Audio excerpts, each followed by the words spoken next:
northwestern Virginia, central Hardy County in eastern West Virginia until 6 p.m. Eastern Standard Time. At 5:23 p.m., a severe thunderstorm was located near Moorfield, moving east at 35 miles per hour. Hazard, 60 miles per hour wind gusts and quarter-size hail. Source, radar indicated. Impact, damaging winds will cause some trees and large branches to fall. This could injure those outdoors, as well as damage homes and vehicles. Roadways may become blocked by downed trees.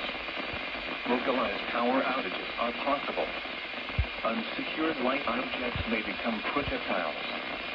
Locations and tactics include Moorfield, Wardensville, Lost City, Perry, Lost River, Fisher, Baker, and McCauley. Remain alert for a possible tornado. Tornadoes can develop quickly from severe thunderstorms. If you spot a tornado, go at once into the basement or small central room in a sturdy structure.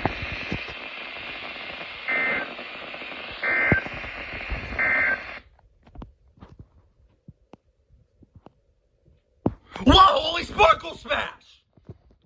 WXM42 decided to scare me with an SVR! Thanks a lot! Reach!